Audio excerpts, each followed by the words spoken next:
안녕하세요. 오늘도 서현살롱을 찾아주셔서 감사합니다. 서울에서 직장 생활을 하고 있는 30대 여성이에요. 저는 얼마 전에 이직을 했어요. 8년 넘게 다닌 직장을 떠난다는 건 많이 아쉬웠지만 그래도 제 능력을 인정해주는 곳에서 일하고 싶어서 어려운 결심을 하게 되었어요. 그런데 그 과정에서 생각지도 못한 사람한테 황당한 일을 당했지 뭐예요. 자기가 돈 있는 집 딸이라고 평소 저를 깔보던 동서가 바로 그 주범이었어요.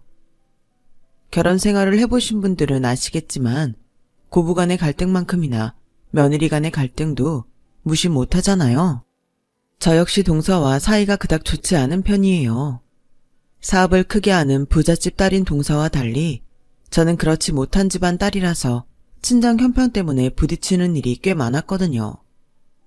그래서 지금은 서로 얼굴도 안 보고 살고 있어요. 남편과 시동생은 간간히 연락을 하는 것 같지만 전처럼 얼굴을 보는 일은 없게 되었죠. 처음엔 저 때문에 멀쩡한 형제를 갈라놓는 게 아닌가 미안하기도 했어요. 그런데 남편도 그동안 시동생 내외한테 쌓인 게 많았는지 저 아니어도 언젠가 이런 관계가 됐을 거라고 하길래 지금은 미안한 마음은 전보다 덜한 편이에요. 저는 친정 부모님한테 그리 사랑을 받지 못하고 컸어요. 아빠는 일 때문에 너무 바쁘셨고 엄마는 저보다는 당신 인생이 중요한 분이었거든요. 아빠랑 엄마는 대학 선후배 사이로 학교에서 유명한 CC였지만 양가 부모님이 결혼을 반대하는 바람에 헤어지게 됐었대요.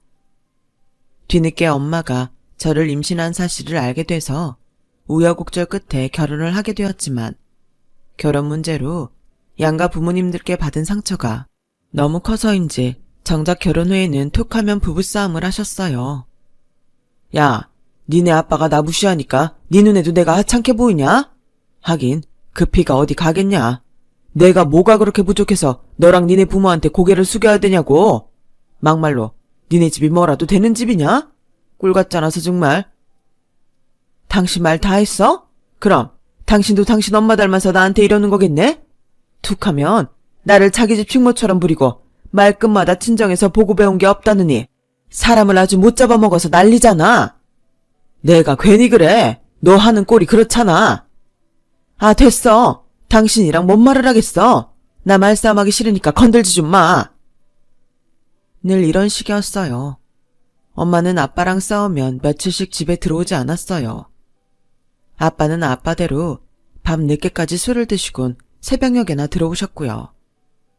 그 바람에 한창 부모 손길이 필요한 나이에 저는 늘 혼자 지내야 했어요. 초등학생 때부터 직접 라면을 끓여 먹고 편의점 삼각김밥으로 끼니를 대신하곤 했죠. 심지어 부모님은 제가 몇 학년인지도 정확히 모르셨어요. 제가 초등학교 6학년에 올라가던 봄이었어요. 엄마가 뜬금없이 책가방을 사오셨더라고요. 책가방을 바꾼 지 1년도 안 됐는데 말이에요. 엄마, 갑자기 책가방은 왜 사왔어? 얘는? 너 중학교 들어가는데 가방은 바꿔야 할 거 아니야. 입학식이 언제니? 그날은 엄마가 잊지 않고 가줄게. 엄마는 제가 중학생이 되는 줄 알았던 모양이었어요. 얼마나 자식한테 관심이 없으면 자기 딸 학년도 몰랐을까요? 그나마 엄마는 나은 편이었어요. 아빠는 제가 중학교에 들어가든 말든 관심도 없었으니까요. 이렇게 부모의 관심도 못 받고 자란 저는 부족한 애정을 친구들한테서 찾게 되었고 중학생이 된 후부터는 부모님의 애정을 갈구하지 않게 되었어요. 그저 저를 먹이고 재워주는 분들, 그 이상도 이하도 아닌 관계로 생각하게 되었죠. 눈만 마주치면 싸우던 부모님은 신기하게도 이혼만큼은 하지 않으셨어요. 차라리 서로에게 맞는 짝을 만나 새 인생을 시작하시면 좋았을 텐데 말이에요. 그랬다면 제가 그렇게 부모한테 방치된 채 자라지 않아도 됐을 거고요. 그런데 나중에 알고 보니 두 분이 이혼을 하지 않은 이유가 바로 저 때문이었더라고요. 수정이 너도 알겠지만 난 네 아빠한테 애정 없다. 그저 너 결혼할 때까지 부모로서 책임을 다하려고 버티고 사는 거야. 너 결혼하면 바로 이혼할 생각이다. 기왕 책임지는 거 나한테 신경 좀 써주지 그랬어. 난 고아도 아닌데 엄마도 아빠도 없이 자란 느낌이거든. 엄마는 제 말에 적잖은 충격을 받았는지 아무 말도 못 하셨어요. 저도 말을 뱉어놓곤 약간 후회를 하긴 했죠. 하지만 자신이 이혼을 안고 사는 걸 제 탓으로 돌리는 엄마를 보니 심통이 나서 입을 다물 수가 없더라고요. 그래서 엄마가 가슴 아파할 줄 알면서도 뾰족하게 날이 선 말을 해버린 건데 엄마가 웬일로 사과를 하는 거예요. 그래, 미안하다. 엄마가 못나서 널 챙겨주지도 못했어. 대신 넌 부모한테 못 받은 사랑 네 남편한테 다 받고 살아. 그러니까 네 아빠 같은 사람 만나지 말고 널 아끼고 사랑해줄 수 있는 사람을 만나 행복하게 살라고. 그게 엄마 소원이다. 엄마의 바람 때문인지 저는 누구보다 저를 아껴주는 남자를 만나게 되었어요. 비록 부모 복은 없어도 남편 복은 있다는 말을 들을 정도로 좋은 사람이었죠. 남편과 제가 만난 건 제가 입사한 첫 직장에서였어요. 당시 대리였던 남편은 제 직속 사수였는데 유능한 데다 일처리가 확실한 사람이었어요. 회사에서는 일 잘하기로 소문난 사람이었죠. 거기다 인물도 좋고 매너도 좋아서 여직원들한테는 특히 인기가 좋았어요. 저 역시 입사 초부터 남편을 마음에 둘 정도였어요. 하지만 남편은 회사 내에서 일 외에는 여직원들과 엮이기 싫었는지 철벽을 치는 것 같더라고요. 그래서 더 여자들의 마음을 안달하게 했지만요. 남편과 입사 동기인 한 여자 대리님이 그러는데 남편은 입사 때부터 철벽남으로 유명했다더군요. 그 인물에 실력도 있어서 입사 초부터 인기 절정이었지. 근데 여자들한테 절대 틈을 안 줘. 그래서 한때 성 정체성을 의심하기도 했다니까. 여자 대리의 말에 다른 여직원도 맞장구를 쳤어요. 저도 그 소문 들은 적 있어요. 그게 사실이라면 정말 아깝다. 저런 멋진 남자를. 남편 밑에서 일하는 저로서는 그 말이 충격으로 다가왔어요. 사심까지 섞인 상태였기에 더더욱 그랬죠. 그런데 얼마 가지 않아 그 소문이 오해였다는 걸 확인할 수 있었어요. 그날은 제 생일이었는데 하필 야근이 잡혀서 퇴근도 못한 채 회사에 남아있게 됐어요. 다들 돌아가고 저는 남편과 둘이 사무실에 남게 되었죠. 생일 케이크는커녕 시간이 없어서 저녁도 샌드위치로 대충 때운 상태였어요. 9시가 훨씬 넘어서야 일이 어느 정도 끝이 났고 늦은 퇴근을 하게 되었어요. 이수정 씨, 내가 집까지 데려다 줄게요. 아니에요, 대리님. 아직 전철도 다니는데 그러실 거 없어요. 내가 걱정이 돼서 그래요. 그러니까 내 차 타고 가요. 그날따라 남편은 평소와 다르게 고집을 부렸어요. 그렇게 남편 차를 타고 집으로 향했는데 집 앞에 도착해 내리려고 하자 남편이 차 뒷자리에서 뭔가를 꺼내더라고요. 꽃다발과 선물 상자였어요. 차 안에 오래 둔 탓에 꽃은 좀 시들었지만 그런 건 상관없었어요. 남편이 내게 줬다는 게 중요하니까요. 아까 점심시간 때 사다 놓은 거라 많이 시들었네요. 미안해요. 싱싱한 꽃으로 주고 싶었는데. 수정씨, 생일 축하해요. 꽃다발을 받아드는데 심장이 쿵쾅거려서 내 심장 소리가 밖에 들리지 않을까 걱정이 될 정도였어요.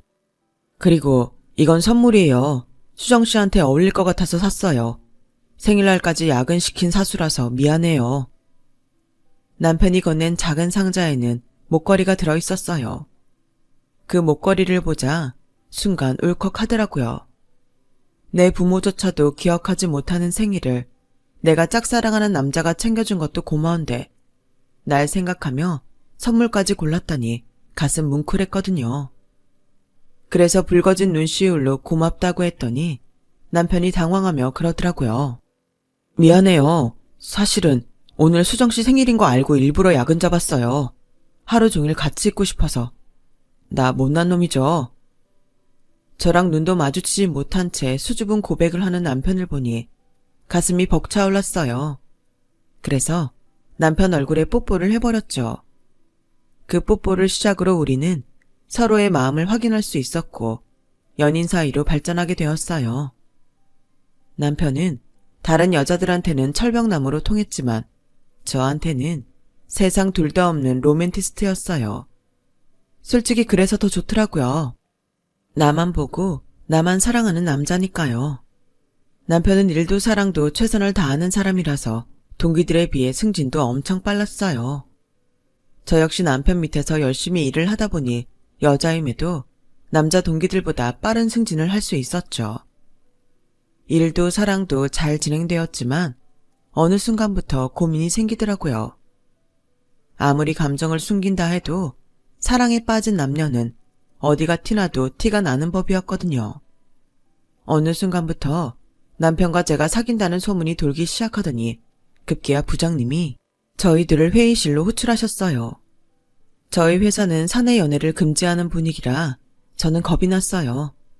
그러자 남편이 그러더군요. 괜찮아, 떨 거 없어.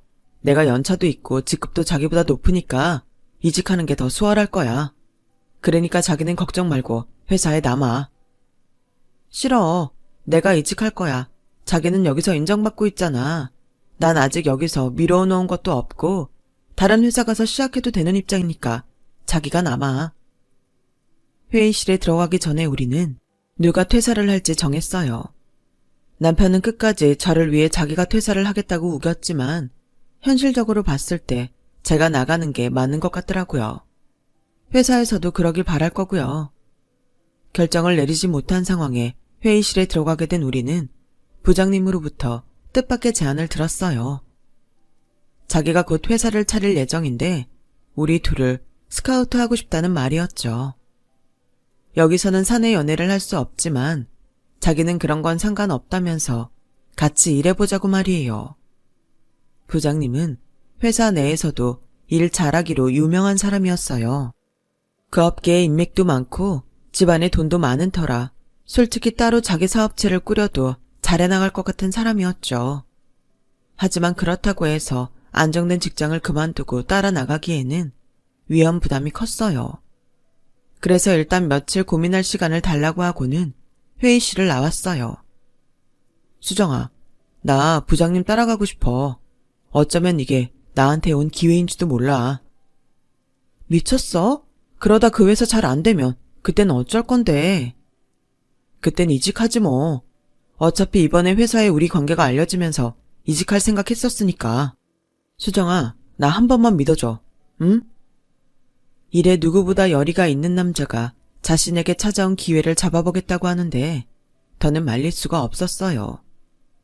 결국 남편은 부장님을 따라 회사를 나갔고 저는 회사에 남게 되었어요. 남편이 부장님이 만든 회사로 나가기 시작하면서 우리는 제대로 데이트도 할 수 없었어요. 신생회사는 생각보다 할 일이 많았고 인력심이 많은 부장님과 남편은 몸을 사리지 않고 평일과 주말할 거 없이 일에 매달렸거든요. 그 덕에 회사는 1년이 지날 무렵 굵직한 계약을 따내게 됐고 성장 가도를 달리기 시작했어요. 부장님이 그 업계의 인맥이 두터운 덕도 한몫했죠. 그렇게 남편이 회사를 옮긴 지 1년 반쯤 지난 어느 날 남편이 제게 청혼을 했어요.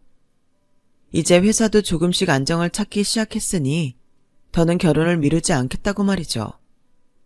기다려왔던 순간이었기에 저는 흔쾌히 남편의 청혼을 받아들였어요.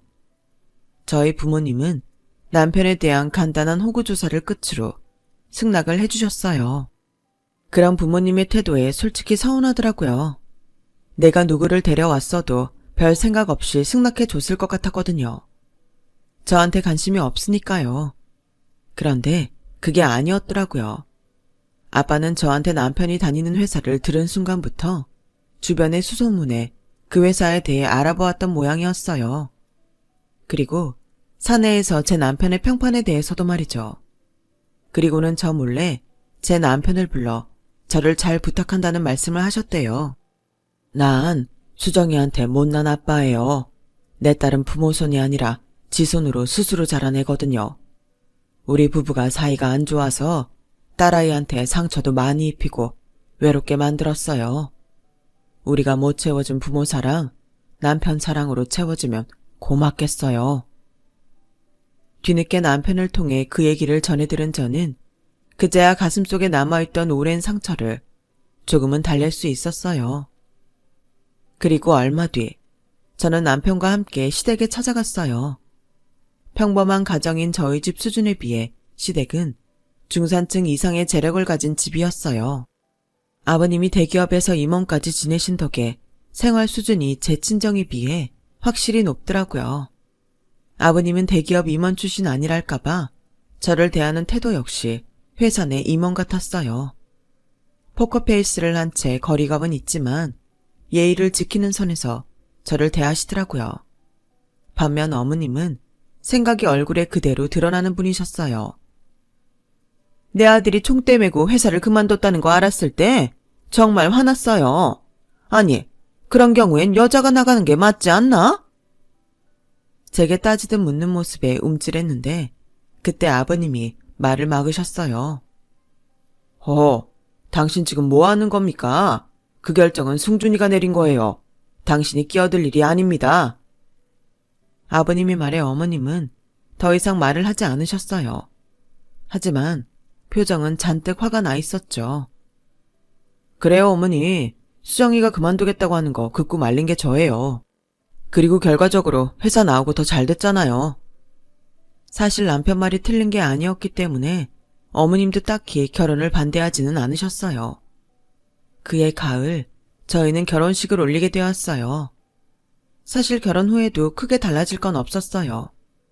수년간 사귀는 내내 남편이 거의 제 집에 와서 살다시피 했었으니까요.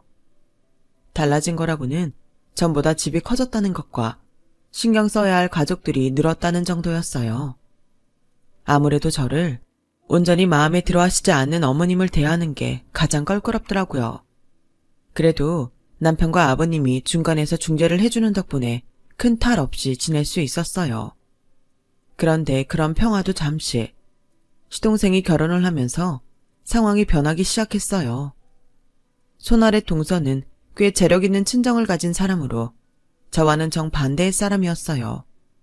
오시며 하다못해 핸드폰 케이스도 명품을 사용하고 차도 수시로 바꾸는 씀씀이 좋은 사람이었죠. 월급쟁이로 살아오면서 매달 월급 중 일정 부분을 저금하고 아껴 쓰는 생활이 몸에 밴 저와는 확실히 달랐어요. 넉넉한 가정에서 자란 사람이라 선물을 할 때도 손이 크더라고요.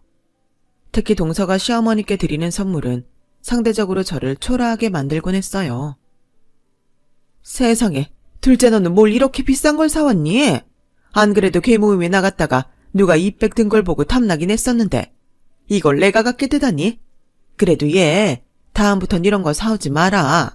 자꾸 네가 사다 주는 이런 명품을 쓰다 보면 큰애가 사오는 싸구려 물건들은 눈에도 안 가잖니. 큰애 쟤는 싸구려에 길들여진 애라 물건 보는 안목도 없고 사오는 것마다 성에 안 차는 거 있지. 우리 둘째 며느리 없었으면 내가 어땠을까 몰라. 동서가 내민 명품백은 결국 제 흉으로 종결지어졌어요. 제가 어머님께 사드린 것들은 저한테는 비싸서 내 돈 주고 못하는 물건들이었는데 어머님께는 성에 안 차셨던 모양이에요. 하긴 중고 경차값에 달하는 백과 구두가 수십만 원에 불과한 제 선물과 비교나 되겠어요? 그래도 정성이 있는데 어머님은 그 부분은 쏙 빼고 계산기만 튕기셨죠. 어머님 생신이나 어버이날을 앞두고 제가 며칠 밤을 한숨으로 지새우는 걸 본 남편이 하루는 제게 그러더라고요. 너무 우리 어머니한테 맞추려고 노력하지 마. 당신을 제대로 봐주지 않는 사람한테 마음 다치고 신경 쓰지 말란 얘기야. 난 널 마음고생시키려고 결혼한 거 아니니까 선물은 내가 알아서 챙길게. 남편은 저를 위한다고 한 말이었지만 그렇다고 어떻게 손 놓고 있겠어요. 어머님은 당신 아들이 내미는 선물도 전부 제 탓으로 넘기실 게 뻔한걸요. 그래서 시댁에 갈 때마다 전전긍긍했는데 결과적으론 제가 비싼 선물을 하나 남편이 백화점 상품권으로 선물을 가름하나 결과는 똑같더라고요. 그걸 보니 어차피 제 탓만 하실 거 남편 말대로 신경 끊고 마음이라도 좀 편하자 싶더라고요. 그렇게 시어머니한테 잘 보이겠다는 마음을 버리고 보니 전처럼 시어머니가 어렵게만 느껴지지 않았어요. 동서의 재력도 더는 두렵지 않았고요. 시댁과의 관계가 안정을 찾아가던 무렵 저는 꽤 이름 있는 회사에서 스카우트 제의를 받게 되었어요. 연봉도 높고 복지 좋기로 소문난 곳이라 입사하는 게 하늘에서 별 따기만큼 힘든 곳인데 저한테 이런 기회가 올 줄은 몰랐어요. 그래서 남편과 상의 끝에 이직을 하기로 결정했죠. 남편은 바로 일을 시작하지 말고 퇴사하고 한 달 정도 쉬다가 일을 하는 게 어떻겠냐고 했어요. 그러고 보니 대학을 졸업한 순간부터 지금까지 직장 일을 쉬어본 적이 없더라고요.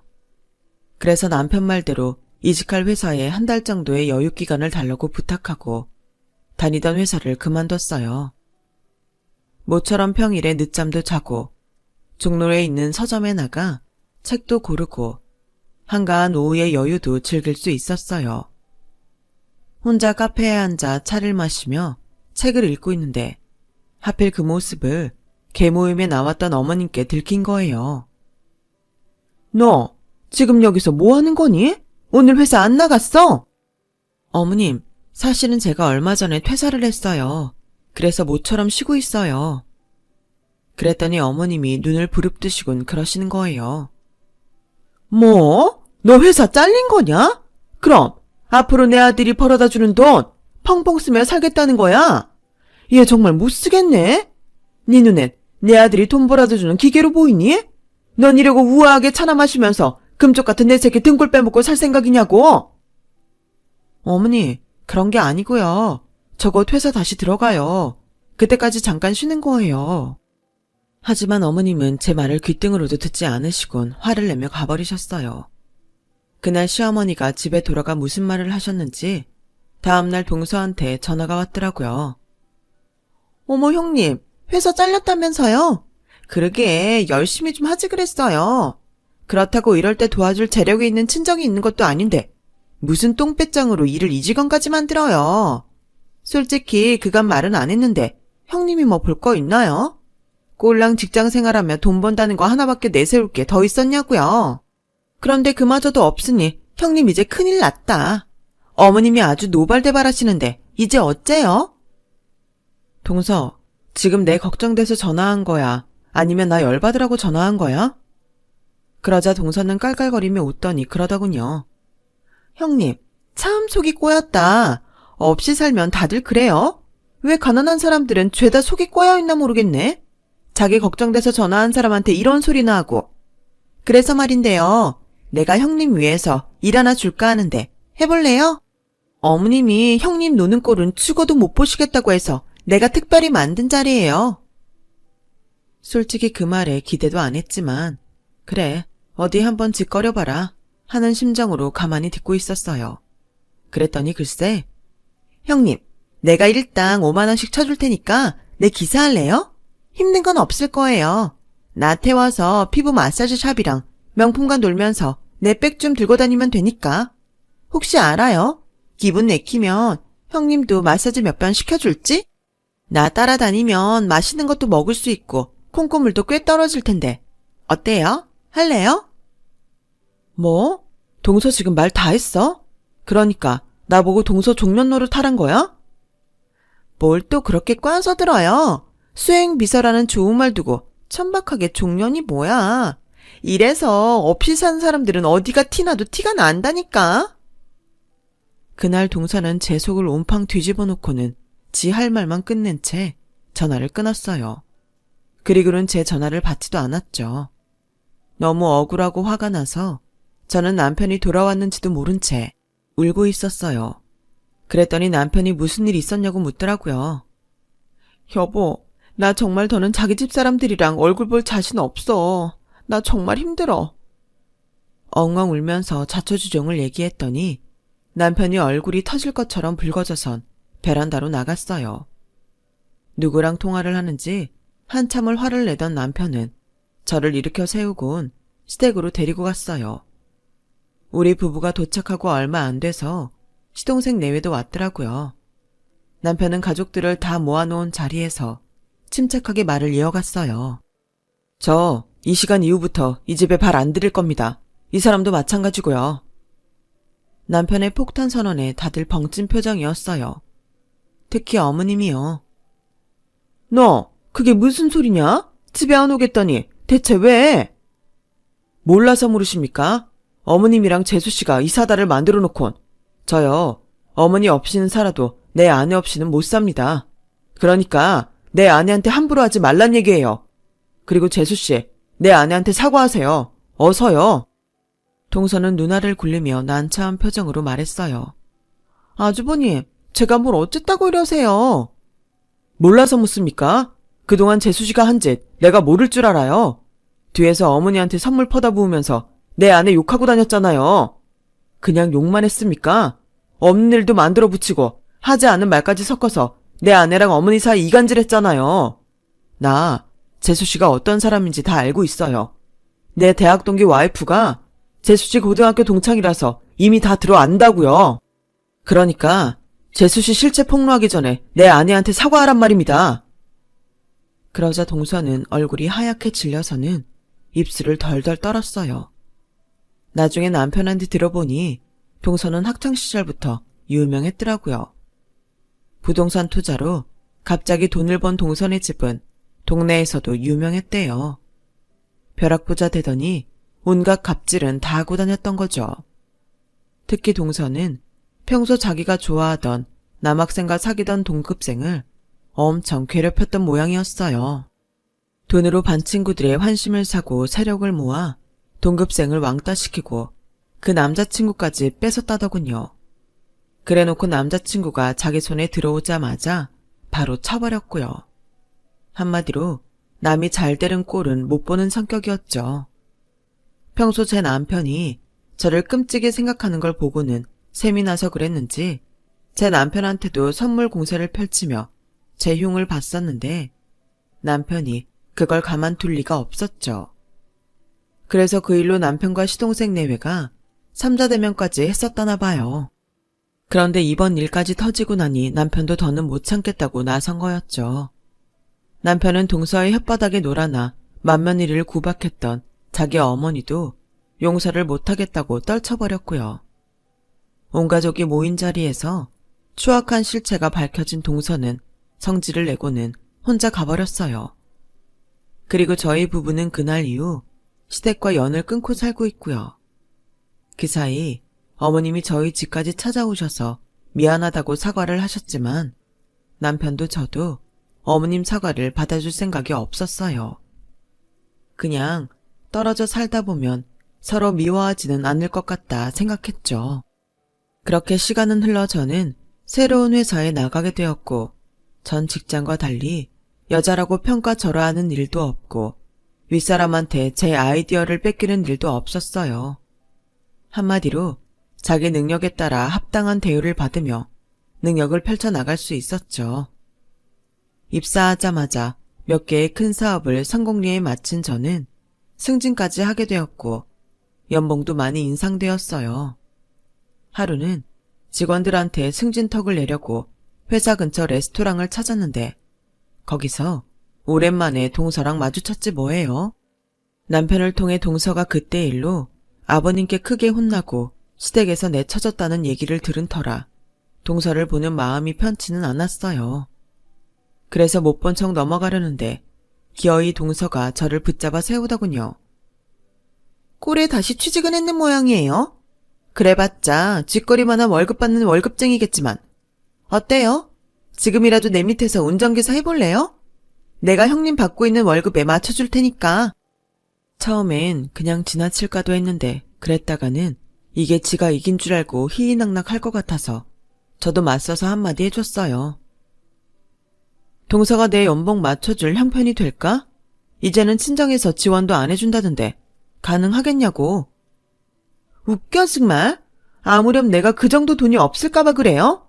내 백 하나만 팔아도 형님 몇 달치 월급은 나와요. 글쎄, 난 아니라고 생각하는데 내가 그 사이 좀 업그레이드가 돼서 말이야. 자, 이거 받아. 내 명함이야. 아, 동서는 집구석에서 빤빤히 노느라 명함 같은 건 없지?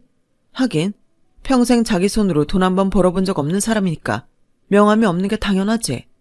동서, 그렇게 놀기만 하면 심심하지 않아?